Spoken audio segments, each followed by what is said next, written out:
got this lens pen. This is like my new favorite toy. It's like a lens cleaner, and it's like the opposite of Bob Ross. I can just come in here and brush off those little mistakes. We're not gonna have any mistakes turning into birds today. That's a nice clean lens. Today, I want to talk about the big bully in the room that everybody else is talking about. The FTC, or the Federal Trade Commission, and what happened between them and YouTube, and why it's actually not the worst thing in the world. It's bad, don't get me wrong, but there are some really, really silver linings here. So let's dive into this, shat we? We shat. So let's start off by talking about YouTube. It's a platform that content creators and viewers alike have become less and less happy with every year for the last few years. Like, they can't seem to get out of their own way. It seems like every decision YouTube makes either hurts creators, makes the platform worse, or both. And for those of you who don't know what happened, here's a quick recap. Earlier this year, the FTC, or the Federal Trade Commission, found YouTube in violation of a law preventing online companies from collecting data on kids 13 years and under. And it turns out that YouTube was doing that, like a lot. Long story short, YouTube found themselves in some really hot water, and they settled with the FTC for a record amount of $170 million. And not just that, it basically meant that YouTube had to change the way that it was doing everything. So YouTube made the announcement that starting in 2020, any content that was directed towards kids under 13 years of age would no longer be able to serve personalized ads. Notifications for those channels would be turned off. Those channels and its videos couldn't be added to playlists. Comments would be disabled for these channels. And these channels and their content wouldn't be recommended to viewers. Basically, these channels would be just like shadow banned in the worst possible way, blacklisted. So all the content on YouTube that maybe you love that's targeted towards kids or viewed as family friendly or might be appealing to kids under 13 years old, as of January of 2020, it's all dead, it's gone.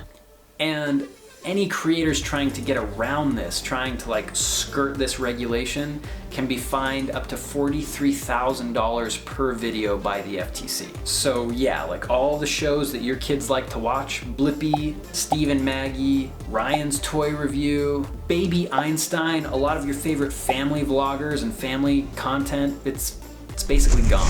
And if it's not gone, it's in a lot of trouble. So as part of this whole fiasco, YouTube updated its terms of service recently. And basically what YouTube's new terms of service has done is it's protected the company and placed all of the liability on creators. So YouTube's not gonna get fined $43,000 per video.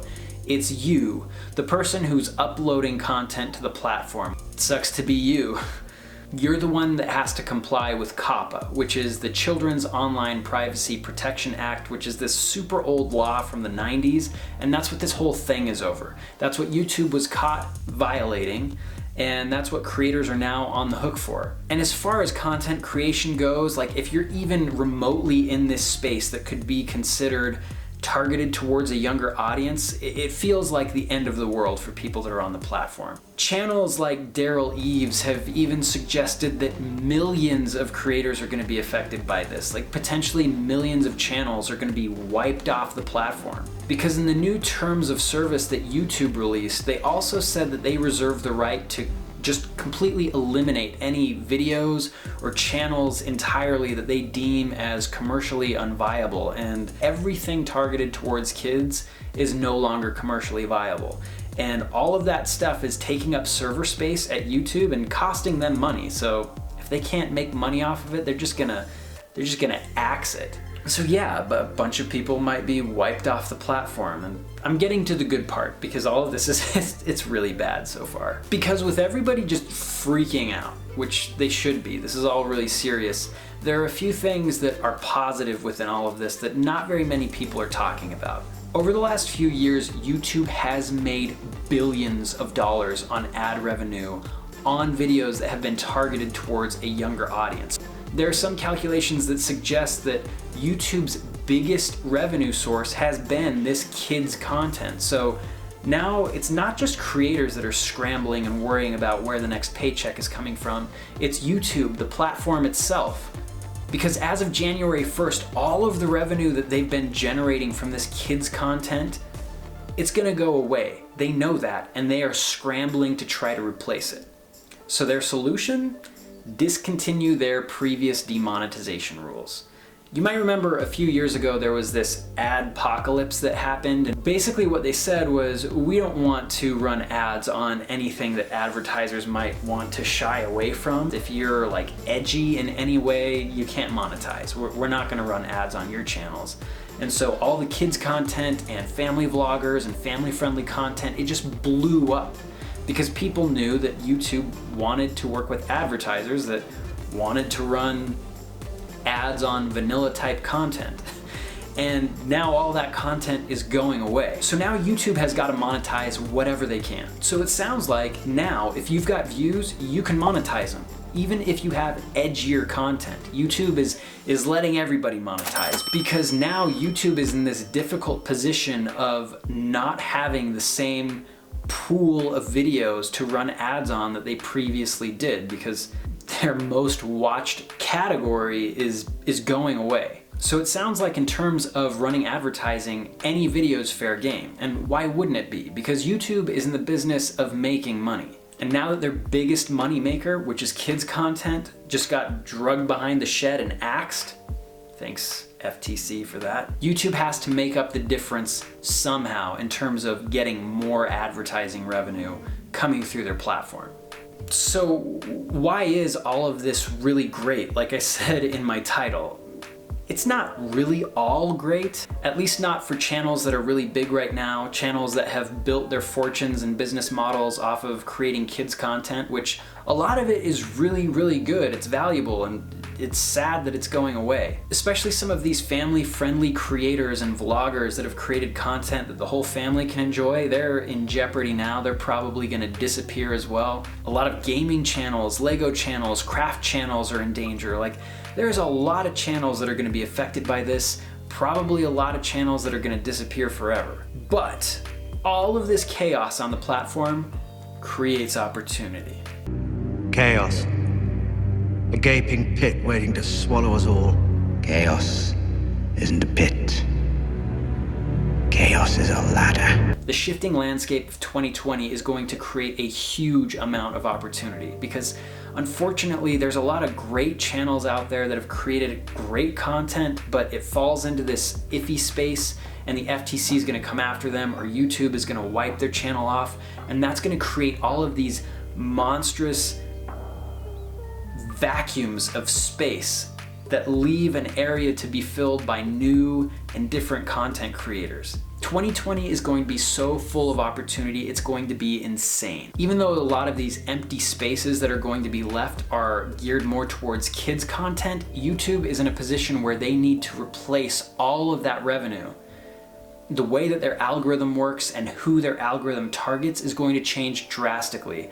And there are content creators that haven't been discovered yet that are going to be some of the biggest YouTubers of 2020 and 2021 that are going to be made because of everything that's happening right now.